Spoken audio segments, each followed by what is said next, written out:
At least one event का occurrence. मेरे पास दो इवेंट हैं,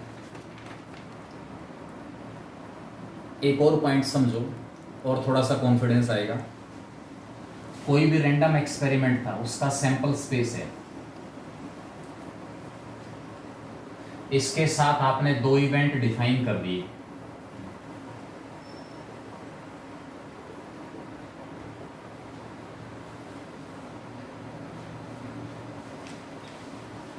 हर आउटकम के साथ अकरेंस एसोसिएटेड है, हर आउटकम के साथ, या तो इवेंट की या उसके कॉम्प्लीमेंट की। अगर आउटकम वन आ रहा है, वन है आउटकम, इसका मतलब इवेंट ए और उसके साथ बी का कॉम्प्लीमेंट अकर हुआ है। अगर आउटकम वन है तो इवेंट ए अकर हुआ है, साथ में बी का कॉम्प्लीमेंट, क्योंकि बी अकर नहीं हुआ क्योंकि बी इसमें है ही नहीं, इसका मतलब बी का कॉम्प्लीमेंट। अगर आउटकम वन है तो आउटकम अगर टू है तो भी ए के साथ बी कॉम्प्लीमेंट। अगर आउटकम थ्री है तो ए और बी दोनों साइमल्टेनियसली अकर हुए। थ्री आना, अब आउटकम तो एक से ज़्यादा आएगी नहीं, ये आउटकम तो एक ही तो आएगा, 1 2 3 4 5 6 में से एक होगा अकेला कोई भी। अगर आउटकम 4 आ रही है, ना इवेंट ए अकर हो रहा ना बी अकर हो रहा, इसका मतलब उन दोनों के कॉम्प्लीमेंट साइमल्टेनियसली अकर हो गए। अगर आउटकम 5 है तो ए कॉम्प्लीमेंट के साथ बी अकर हो गया, और अगर आउटकम 6 है तो भी ए कॉम्प्लीमेंट के साथ बी अकर हो गया। मतलब हर आउटकम के साथ, हर सैंपल पॉइंट के साथ अकरेंस एसोसिएटेड है, या तो इवेंट की या उसके कॉम्प्लीमेंट की। अगर आउटकम 1 आ रहा है तो इवेंट ए अकर हो रहा है, बी का कॉम्प्लीमेंट, मतलब ए और बी कॉम्प्लीमेंट साइमल्टेनियसली अकर हो रहे हैं। तो चार पॉसिबिलिटी मेरे पास बनती है यहाँ पर, या तो दोनों इवेंट अकर होंगे, या दोनों के कॉम्प्लीमेंट एक साथ अकर होंगे, या ए के साथ बी कॉम्प्लीमेंट, या फिर ए कॉम्प्लीमेंट के साथ बी। तो वही चीज़ मैंने यहाँ लिखी है, मैंने ए के साथ अकरेंस बी का है, ए के साथ बी कॉम्प्लीमेंट, ए कॉम्प्लीमेंट के साथ बी, और लास्ट ऑप्शन है ए कॉम्प्लीमेंट और बी कॉम्प्लीमेंट। ये जो पहले तीन केस है ना, पहले तीन केस, इनमें एटलीस्ट वन इवेंट अकर हो रहा है, at least one event, at least one event. इसका मतलब यहाँ से जो रिक्वायर्ड प्रोबेबिलिटी निकालनी है, probability of A into B और ए इंटू बी कॉम्प्लीमेंट और ए कॉम्प्लीमेंट इंटू बी, और इसी को आप कह सकते हो 1 minus probability of A complement into B complement. A complement की प्रोबेबिलिटी यहाँ से 5/7 आ गई, बी कॉम्प्लीमेंट की प्रोबेबिलिटी कितनी आ गई, 6/11 आ गई। एक में से इन दोनों के कॉम्प्लीमेंट का जो साइमल्टेनियस अकरेंस वो हम क्या कर देंगे, माइनस कर देंगे, ठीक है। तो वो हमारे पास इसके अंदर रिक्वायर्ड प्रोबेबिलिटी। इन तीनों का सम निकालो, या एक में से ये कि दोनों में से कोई भी इवेंट अकर नहीं हो रहा, वो प्रोबेबिलिटी क्या कर दो, माइनस। अनेक ऑप्शन है, किसी भी तरीके से निकालें, क्वेश्चन निकलना चाहिए। मतलब हर प्रकार से अगर किसी ऐसे क्वेश्चन में कोई प्रॉब्लम आई कि सर अकॉर्डिंग टू मी, मैं जैसा सोच रहा हूँ उसके अकॉर्डिंग परिस्थितियाँ इस प्रकार जा रही हैं, लेकिन आंसर में ये दिया हुआ है, कहाँ मिसमैच है मेरी थिंकिंग में और एक्चुअल क्वेश्चन में, कहाँ डिफरेंस है। ऐसा अगर कोई डाउट किसी बच्चे का आता है तो पूछें, ठीक है, वो आपको आंसर उस चीज़ का दिया जाएगा। नेक्स्ट क्वेश्चन में आगे बढ़ रहा हूँ मैं। देयर आर 5 रुपीज 1 कॉइन्स, 5 जो हैं वो 1 रुपए के सिक्के हैं, 2 2 रुपए के सिक्के हैं, और 3 जो है वो 5 रुपए के सिक्के हैं। टोटल हमारे पास जो कॉइन्स हैं,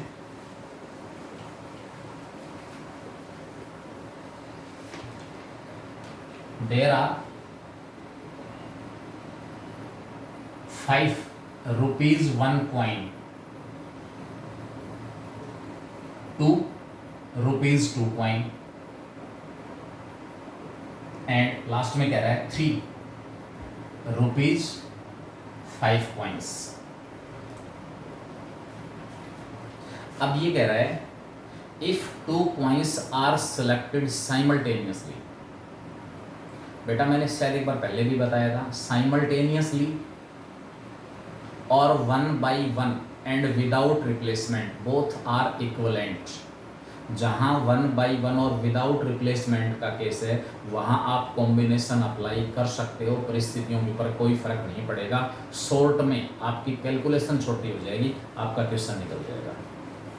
ये कह रहा है if 2 coins are selected simultaneously, total coin कितने हो गए 10, व्हेन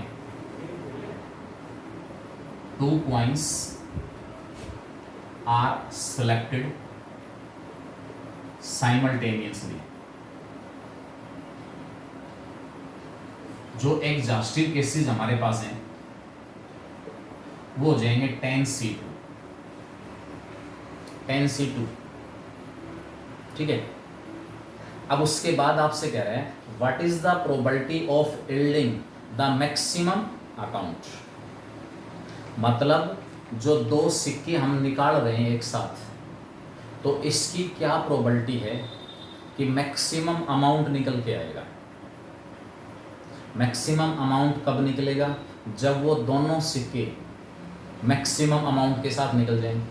मैक्सिमम अमाउंट यहाँ पर कितनी है, 3, हमारे पास 5 रुपए के सिक्के हैं, 3 रुपीज़ 5 कॉइन्स। तो अगर ये दोनों 5 रुपए वाले सिक्के निकल गए, दोनों अगर 5 रुपए वाले सिक्के निकल गए तो मैक्सिमम अमाउंट मिलेगा 10 रुपए, ठीक है। टोटल हमें यहाँ पर क्या मिलेगा, जब हम 2 कॉइन्स निकाल रहे हैं तो मैक्सिमम अमाउंट मुझे कब मिलेगा, जब वो दोनों सिक्के 5-5 रुपए वाले निकल जाएं। अब 5 रुपए वाले सिक्के कितने हैं, 3, तो उसमें से 2, let A be the amount that maximum amount will be yield. Maximum amount जो है वो आउटकम के रूप में मिलेगा, तो उसको मैंने इवेंट ए कह दिया। तो इवेंट ए की प्रोबेबिलिटी आपके पास आ जाएगी 3C2 अपॉन में 10C2, 3C2 अपॉन में 10C2। मैक्सिमम अमाउंट मुझे आउटकम के रूप में कब मिलेगा, जब दोनों सिक्के मैक्सिमम अमाउंट वाले निकल जाए। मैक्सिमम अमाउंट वाला सिक्का 5 रुपए का है, तो दोनों जो सिक्के हैं वो 5 रुपए वाले निकल जाएंगे, तो मैक्सिमम अमाउंट हो गया 10। एक 5 का और एक 2 का निकलता है तो अमाउंट 7 रुपये निकलेंगे। दोनों सिक्के अगर 2 रुपये वाले निकल गए तो अमाउंट 4 रुपये होगा। दोनों सिक्के अगर 1 रुपये के निकल गए तो अमाउंट 2 रुपये आएगा आउटकम के रूप में। तो मैक्सिमम अमाउंट कब मिलेगा, when both coins are of ₹5। अब ₹5 के कॉइन कितने हैं, 3 में से 2 कितने तरीके से सिलेक्ट कर सकते हैं, 3C2 अपॉन में क्या आ गया 10C2। ये आपके पास रिक्वायर्ड प्रोबेबिलिटी आ जाएगी। 3C2 की वैल्यू 3 आ गई, 10C2 आपके पास कितना हो जाएगा 45 हो जाएगा। तो रिक्वायर्ड प्रोबेबिलिटी हमारे पास आई थिंक 3/45 1/50 हो जाएगी। बेटा एक और क्वेश्चन देखिए, इसमें भी थोड़ा सा कॉन्सेप्चुअल है। 8 कॉइन्स आर टोस्ट साइमल्टेनियसली।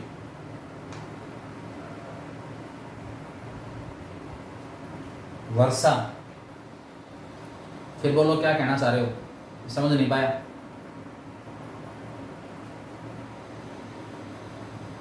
वर्षा, इसमें आपने एग्जॉस्टिव केसेस सी की फॉर्म में क्यों दिया है, किसकी 10C2। टोटल कॉइन कितने हैं, 5 सिक्के तो हैं 1-1 रुपए वाले, 2 सिक्के हैं 2-2 रुपए की, और 3 सिक्के हैं 5 रुपए के। तो टोटल सिक्के कितने हुए, टोटल सिक्के तो 10 हैं।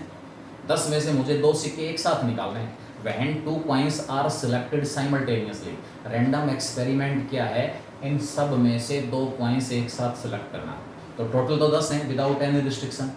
विदाउट एनी रिस्ट्रिक्शन हमारे पास 10 कॉइन है, उसमें से 2 कॉइन में कितने तरीके से निकाल सकता हूँ, 10C2। 10C2 क्लियर हो गया,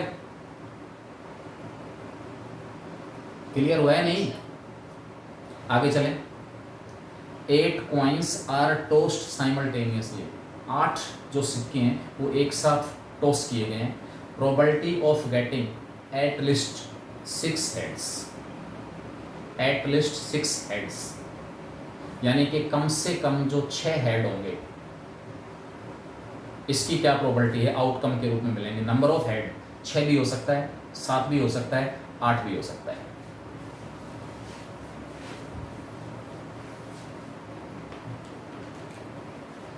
When 8 coins are tossed simultaneously. Exhaustive जो केस हैं,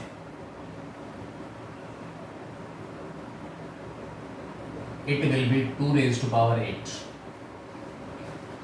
2 raised to power 8। अब यहां पर हमें प्रोबेबिलिटी निकालनी है, find the probability that let A be the event of getting at least 6 heads, it will be probability of A। बेटा single toss में हेड और टेल आने की प्रोबेबिलिटी सेम है। In a single toss probability of getting head 1/2, probability of getting tail 1/2। एक toss है, single toss है, उसमें हेड आएगा, उसकी प्रोबेबिलिटी भी 1/2 है, टेल आएगा, उसकी प्रोबेबिलिटी 1/2 है। तो उसके बाद आपके पास केस इसमें आ रहा है, A be the event of getting at least 6 heads, it is equal to number of heads, जो नंबर ऑफ हेड्स हैं वो हमारे पास 6 हो सकते हैं, 7 हो सकते हैं, 8 हो सकते हैं, 6, 7 या 8। It is equal to 8c6 into 1/2 की पावर 8, 8c7 1/2 की पावर 8, 8c8 1/2 की पावर 8। अब आप कहोगे ये कहाँ से क्या आ गया? मैंने कल एक एग्जाम्पल बताया था आपको कि अगर मैं 4 कॉइन टॉस कर रहा हूँ ना, 4 कॉइन टॉस कर रहा हूँ, तो 2 में हेड और 2 में टेल, या 3 में हेड और 1 में टेल कितनी बार आएगी? 4 कॉइन अगर टॉस हुए तो 3 हेड और 1 टेल, 4c1 या 4c3 दोनों की वैल्यू सेम है, 4 आएगी। 4 कॉइन है टोटल 4 कॉइन्स हैं, आउटकम हो गई टोटल 16। उसमें से ऐसी कितनी आउटकम होंगी जिसमें 3 हेड और 1 टेल? 4 होंगी, 4 होंगी। 1 टेल और 3 इसके अंदर, 1 हेड और 3 टेल, ये भी 4c1 और 4c3 4 ही होंगी। 2 हेड और 2 टेल, ये 4c2 होंगी। टोटल जो 16 आउटकम है उसमें से 6 आउटकम 4c2 6 हो गया ऐसी हैं जिसमें 2 हेड और 2 टेल हैं। अगर वो आप बनाना चाहो बना सकते हो, HH TT TT HH HT HT TH TH HTTH और THHT, ये 6 केस हो गए। इनसे बाहर कोई 7th नहीं बनेगा। इसकी प्रोबेबिलिटी भी 1/16, 1/2 1/2 1/2 1/2, ये भी 1/16 1/16 1/16 1/16 1/16। तो 1/16 के साथ क्या मल्टीप्लाई हो गया? 1/16 के साथ क्या मल्टीप्लाई हो गया? 4c2, और 1/16 मतलब 1/2 की पावर 4। तो यहाँ जो मैंने 8c6 लिखा है ना, वो 8c6 जो मैंने लिखा है उसका कारण ये है कि जो 8 कॉइन टॉस हो रहे हैं उसमें से ऐसे कितने केस मिलेंगे मुझे जिसमें 6 में हेड और 2 में टेल होगी, तो वो केस आपके पास 8c6 होंगे। 8 कॉइन्स में से 7 में हेड और 1 में टेल, वो केस कितने होंगे? 8c7 होंगे। 8 कॉइन्स में से 8 के 8 में हेड, एक केस होगा। 8c8 की वैल्यू क्या आती है? 8c8 की वैल्यू 1। तो यहाँ केवल एक केस आएगा, 8c8 की वैल्यू 1 हो गई। 8c7 की वैल्यू 8 आएगी, 8 अगर डेफिनेशन लगाओगे तो पहले 7 हेड 8वां टेल, फिर लास्ट से दूसरे नंबर पर टेल, लास्ट से तीसरे नंबर पर टेल, और उसके बाद 8वें केस में सबसे पहले नंबर पर टेल। तो 7 हेड और 1 टेल कितने केसेस में मिलेंगे? 8 केसेस में। इसी प्रकार 6 हेड और 2 टेल कितने केसेस में मिलेंगे? 8c2 केसेस में। इसलिए मैंने 8c2 मल्टीप्लाई कर लिया। अब आप कहोगे सर ये 1/2 की पावर क्यों हुई? क्योंकि हेड और टेल आपके पास एक केस आ गया, नंबर ऑफ केस मैंने 8c6 बना लिए। प्रोबेबिलिटी ऑफ h 6 बार हेड आ रहा है और 2 बार टेल आ रही है, मल्टीप्लिकेटिव लॉ लग जाएगा। हेड की प्रोबेबिलिटी भी 1/2 1/2 1/2 1/2 1/2 1/2 1/2 और 1/2, तो 1/2 टोटल कितने बार मल्टीप्लाई हो गया? 8 टाइम्स। तो इस तरीके से यहाँ पर ये क्या आएगा 8c6 1/2 की पावर 8 प्लस 8c7 1/2 की पावर 8 प्लस में 8c8 1/2 की पावर 8। 1/2 की पावर 8 सब में से कॉमन आ गया, अंदर क्या बचेगा 8c6 28 प्लस में 8c7 8 और प्लस में, तो रिक्वायर्ड जो प्रोबेबिलिटी आपके पास 28 और 8 36 और 1 37 और divided by 2 raise to power 8 256। तो रिक्वायर्ड जो प्रोबेबिलिटी हमारे पास है वो ऊपर तो आएगा 8c6 की वैल्यू 8 गुणा 7/2 56 को 2 से डिवाइड करोगे तो 28 आएगा। उसके बाद 8c7 8 आ गया, 8c8 1 है, 36 और 1 37/256 रिक्वायर्ड प्रोबेबिलिटी। बेटा जिसने भी डाउट भेजा था, अगर किसी को कोई प्रॉब्लम है कि सर यहाँ ऐसे क्यों किया कैसे किया तो पूछ ले, अगर कोई दिक्कत है तो। चले आगे। आई थिंक ये रोनित ने भेजा था क्वेश्चन, रोनित ने और एक बच्चे ने और भी भेजा था। रोनित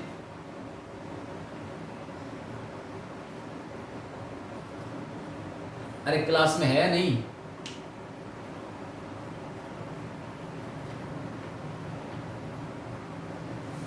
नहीं है? क्लियर हो गया? बेटा अपने आप को अनम्यूट कर सकते हैं, मैंने अपनी तरफ से म्यूट नहीं किया हुआ है।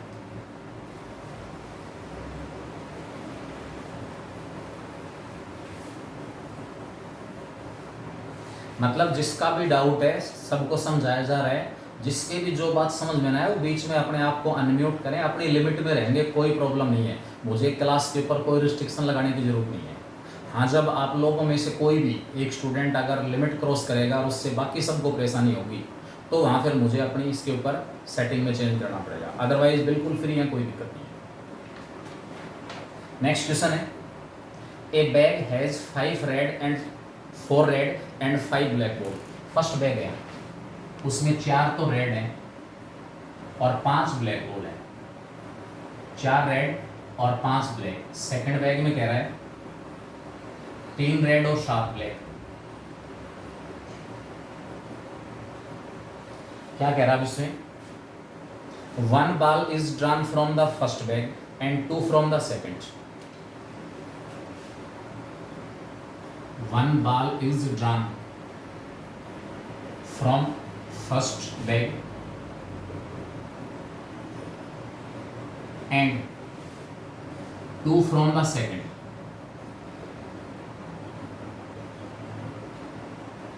अब किसकी प्रोबेबिलिटी मांग रहा है? Probability that there are 2 black ball and 1 red ball. भाई पहले में से एक बॉल निकालनी है, दूसरे में से 2 बॉल निकालनी है, और जो बॉल निकले वो कैसी हों? 2 तो ब्लैक हों और एक हमारे पास रेड हो। Probability that out of 3 2 are red and 1 is black. It can be done in the following way. It can be done in the following way.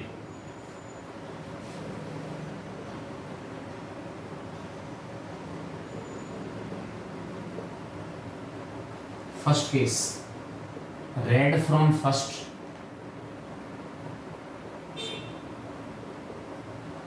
and 2 black from second bag. पहले bag से एक ही ball निकलेगी, red निकाली मैंने पहले में से, और दोनों निकालनी क्या थी? 2 are red and 1 is black. तो रेड फ्रॉम फर्स्ट तो यहाँ पर 2 ब्लैक होगी और 1 रेड होगी। क्वेश्चन हमारा है 2 रेड और 1 ब्लैक है, 1 रेड पहले बैग में से and 1 red and 1 black from second possibility, black from first and 2 red from second. ये 2 पॉसिबिलिटी। बेटा पहले बैग में से एक ही बॉल निकली है, टोटल 2 रेड और 1 ब्लैक हो, इसके लिए मैंने क्या किया, 1 रेड तो पहले में से निकाल दी, 1 रेड और 1 ब्लैक दूसरे में से निकाल दी, ब्लैक पहले में से निकाल ली और दोनों रेड दूसरे में से निकाल ली। Call this event as A, red from first bag, इसको इवेंट को मैंने ए कह दिया। 1 red and 1 black from second, इस इवेंट को मैंने बी कह दिया। ब्लैक फ्रॉम फर्स्ट, इसको मैंने सी कह दिया। और 2 रेड फ्रॉम सेकंड, इसको मैंने डी कह दिया। ठीक है, तो रिक्वायर्ड जो प्रोबेबिलिटी हमारे पास आएगी, रिक्वायर्ड प्रोबेबिलिटी, इसके लिए मुझे इवेंट ए और बी का साइमल्टेनियस अकरेंस कराना पड़ेगा। साइमल्टेनियस ए अक्कर होगा तो पहले में से रेड निकलेगी और बी साथ अक्कर होगा तो दूसरे में से 1 रेड और 1 ब्लैक निकलेगी। रिक्वायर्ड जो प्रोबेबिलिटी है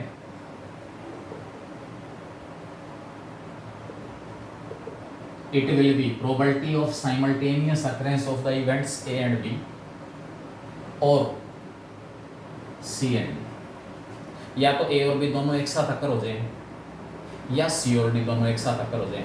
A और B अगर एक साथ अक्कर हो गए तो 1 रेड पहले में से, 1 रेड और 1 ब्लैक दूसरे में से। C और D एक साथ अक्कर हो गए तो ब्लैक पहले में से और दोनों रेड दूसरे में से। अब ये प्रोबेबिलिटी निकाल लो। रेड फ्रॉम फर्स्ट, पहले बैग से रेड बॉल निकालने की probability of A, total 9 ball हैं 4/9। प्रोबेबिलिटी ऑफ बी, 1 रेड और 1 ब्लैक दूसरे में से, 1 रेड और 1 ब्लैक दूसरे बैग में से निकालनी है। 3 में से 1 रेड आएगी, 7 में से 1 ब्लैक आएगी। 3C1 इंटू 7C1 अपॉन में 10C2। नीचे C2 क्यों आया, क्योंकि 2 बॉल निकालनी है दूसरे बैग में से। इसी प्रकार इवेंट सी की प्रोबेबिलिटी, ब्लैक फ्रॉम फर्स्ट से ब्लैक निकालने की प्रोबेबिलिटी है 5/9 और probability of event D, what is event D, 2 red from second में से 2 रेड, 3C2 अपॉन में 10C2। ये चारों इवेंट्स की प्रोबेबिलिटी जो है वो आप यहाँ पुट करते हैं। इसका अगला स्टेप होगा probability of A into B plus probability of C into.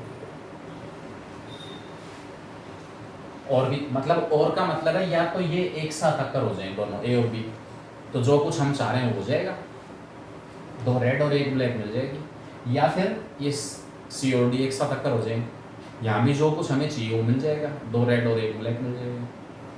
Either this और दिस, इन 2 ऑप्शंस को छोड़कर थर्ड कोई पॉसिबिलिटी नहीं है कि 1 बॉल पहले में से निकले, 2 दूसरे में से निकले, और उन तीनों में से एक तो कैसी हो, ब्लैक और 2 रेड हो। ये 2 ही पॉसिबिलिटी है, इन 2 को छोड़कर और कोई थर्ड ऑप्शन पॉसिबल नहीं है। पहले में से 1 बॉल निकल रही है, दूसरे में से 2 बॉल निकल रही है, और टोटल जो 3 निकली उसमें से 1 ब्लैक और 2 रेड। बेटा जस्ट ये वैल्यू पुट करनी है और कुछ नहीं, इसके अंदर वैल्यू निकाल के पुट कर लेना, आपके पास रिक्वायर्ड प्रोबेबिलिटी आ जाएगी। प्रोबेबिलिटी मैंने निकाल दी है, ए की भी, सी की भी, बी की और डी। अगर कोई डाउट है किसी को तो पूछ ले।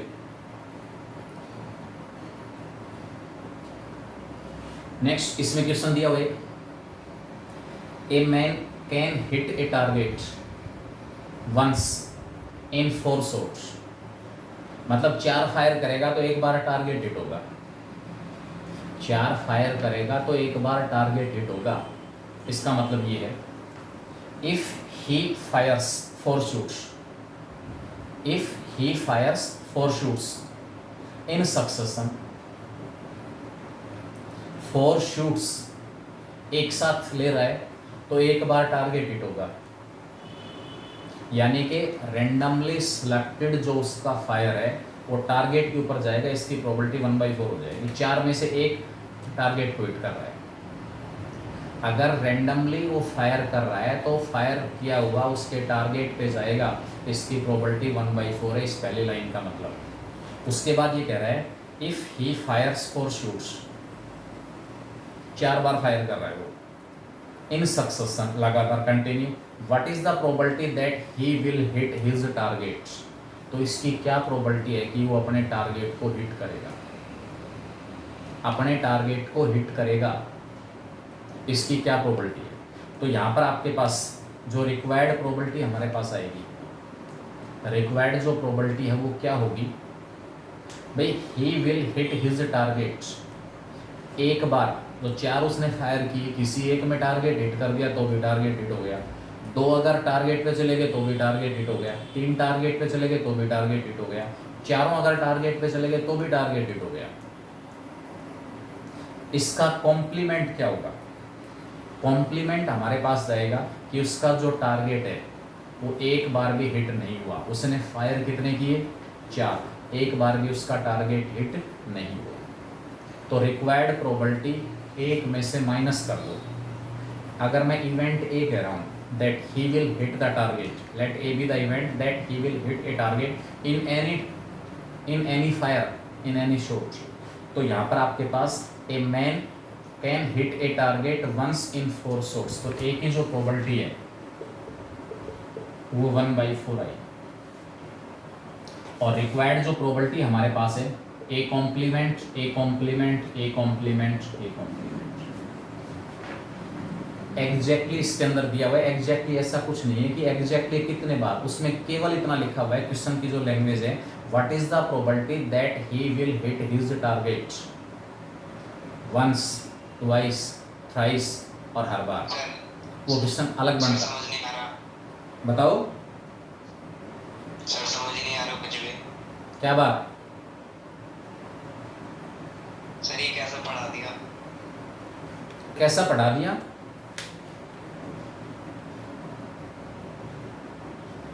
कौन है भाई, पहले आप ये बताओ हो कौन।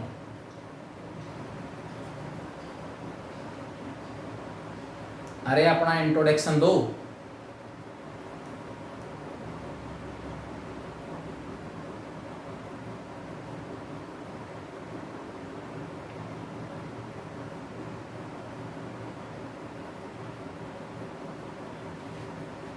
इंट्रोडक्शन कौन सा बच्चा बोल रहा है, बताएंगे एक बार।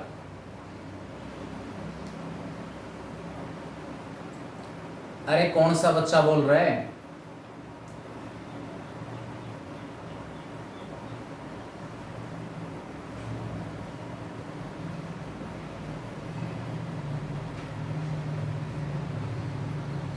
टेंथ F1 बेटा, 10th F1 का मेरे को ऐसा लगा कि ये बच्चा 10th F1 का नहीं है। अगर किसी ने आवाज पहचानी हो,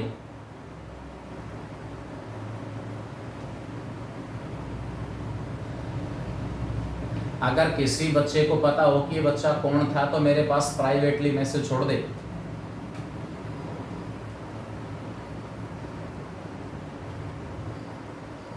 गौरव नाम से था और अब क्लास में है नहीं।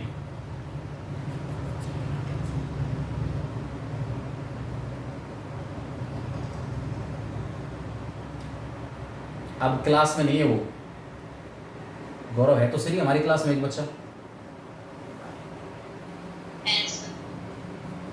लेकिन वो उसकी वॉइस नहीं थी जो बोल रहा था।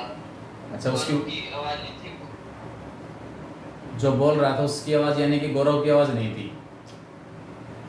कोई तो प्रियांशु वाली बात है, फ्रॉड बच्चा था कोई है भाई प्रियांशु।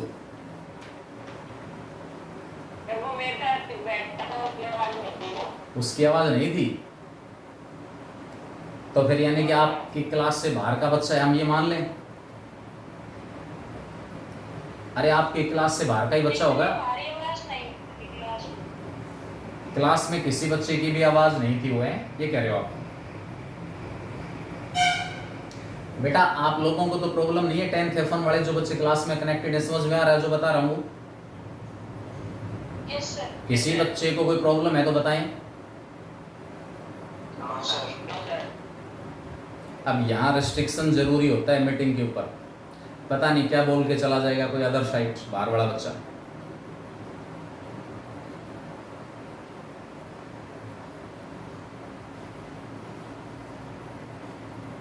देखो क्वेश्चन दिया हुआ था, a man can hit a target once in 4 shoots. I think ये क्वेश्चन मैंने इसमें डिस्कस कर दिया कि भी 4 फायर किए, उसमें से कोई भी फायर था वो टारगेट के ऊपर नहीं लगा, उसकी प्रोबेबिलिटी निकाल के उसको एक में से क्या कर दिया, माइनस, आपके पास रिक्वायर्ड प्रोबेबिलिटी आ जाएगी। एक और क्वेश्चन है, a box contains 3 yellow 2 red 4 green and 3 black marbles.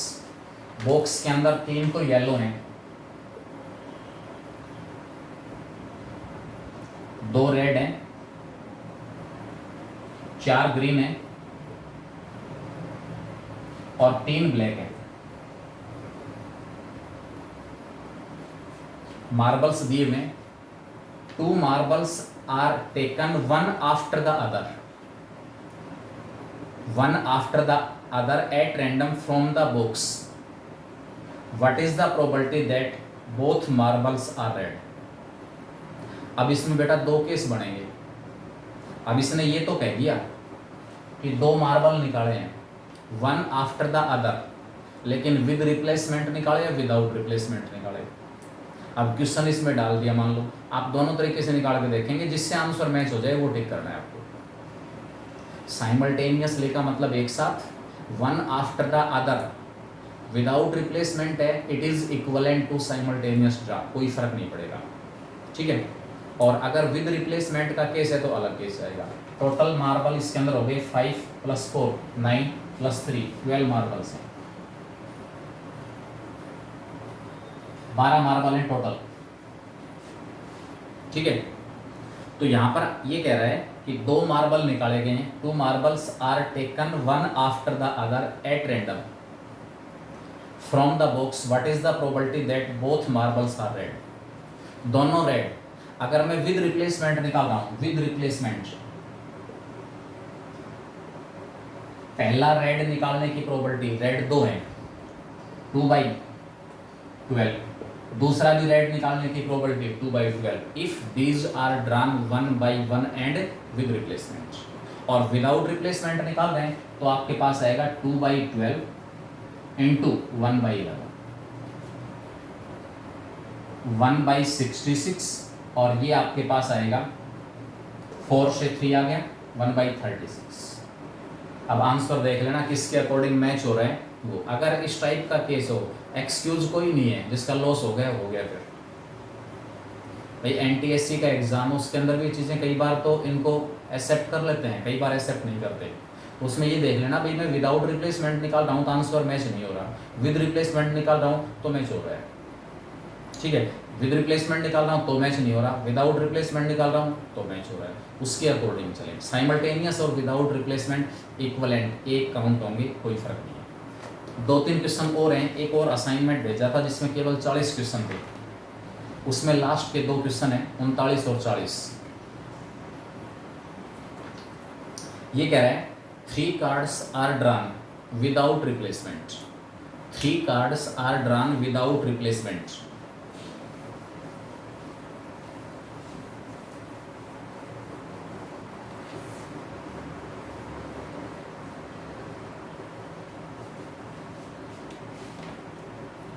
First and second cards shows 4 and 6.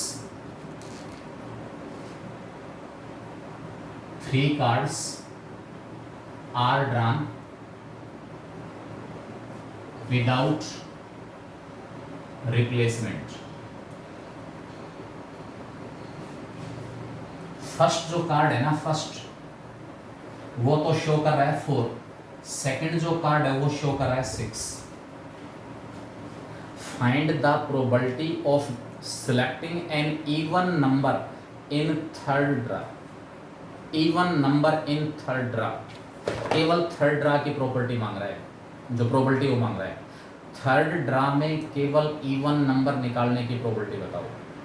तो 52 जो कार्ड्स आपके पास होते हैं ना, 52 कार्ड्स, उनमें जो नंबर होते हैं, नंबर वो होता है सेकंड के ऊपर 3 4 5 6 7 8 9 और 10। एक जो होता है उसके ऊपर आपको कैपिटल ए का सिंबल मिलेगा, नंबर नहीं होता। जैक के ऊपर कैपिटल जे मिलेगा, क्वीन के ऊपर आपको क्यू मिलेगा और किंग के ऊपर आपको के मिलेगा, यानी कि ये चारों नंबर्स में काउंट नहीं होते।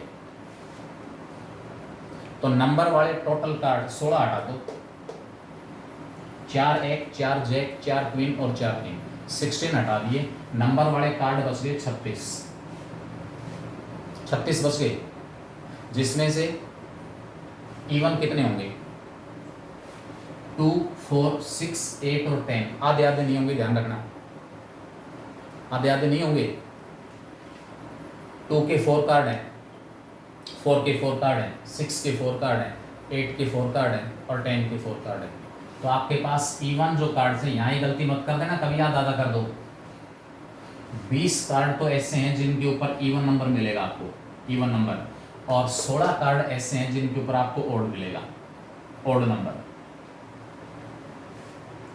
पहले ड्रा में एक इवन नंबर का कार्ड निकल चुका, टोटल बच गए 51 एग्जॉस्टिव केस के लिए। दूसरे ड्रा के लिए एग्जॉस्टिव केस, दूसरे ड्रा में 6 निकल चुका, टोटल बच गए आपके पास 18। 20 में से 2 इवन नंबर कार्ड निकल गए, तो लास्ट में 2 इवन नंबर वाले कार्ड निकल गए। बेटा ध्यान रखना, इसके अंदर अगर आपसे ये कहता है यहाँ प्रोबेबिलिटी केवल और केवल थर्ड ड्रा की मांग रहा है कि find the probability of selecting an even number in third draw. Third draw के अंदर इवन नंबर, पहले जो 2 ड्रा कंप्लीट हो चुके उसकी वजह से नंबर ऑफ कार्ड्स रिड्यूस हो जाएंगे, नंबर ऑफ कार्ड्स रिड्यूस। अगर ये कहता है इस क्वेश्चन में find the probability of drawing 4 in first draw, 6 in second draw and an even number in third draw. Find the probability of drawing 4 in first draw, 6 in second draw and an even number in third draw. तो first draw में 4 निकालने की probability 4/52, क्योंकि 4 number वाले 4 card होते हैं जिनके ऊपर 4 नंबर लिखा हुआ होता है। सेकंड ड्रा के अंदर 6 नंबर वाला कार्ड 4 ही होते हैं, टोटल 51। 2 इवन नंबर कार्ड निकल गए, अब इवन नंबर वाले कितने बचे? 18। टोटल कितने बचे? 50। तो तीसरे ड्रा के अंदर यहाँ मल्टीप्लाई होता है 18/50।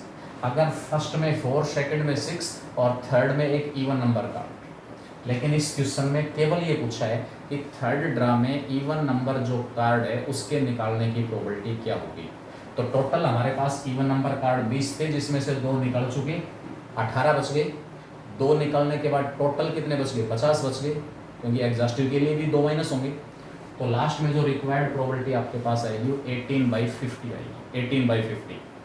इसी से जस्ट अगला बिल्कुल सेम है, if the conditions are same as in the question above find the probability of selecting an odd number in the third draw. क्योंकि पहले और दूसरे ड्रा के अंदर जो नंबर निकले वो इवन नंबर निकले हैं। ओड नंबर वाले कार्ड कितने थे? 16। तो थर्ड ड्रा में, अकेले थर्ड ड्रा में ओड नंबर वाला कार्ड निकालने की प्रोबेबिलिटी क्या होगी? 16/50। 16/50 दैट इज, बेटा बस हो गए, डाउट इसमें और नहीं है। एक और है बस छोटा सा doubt, a man and A women appear in an interview for 2 post.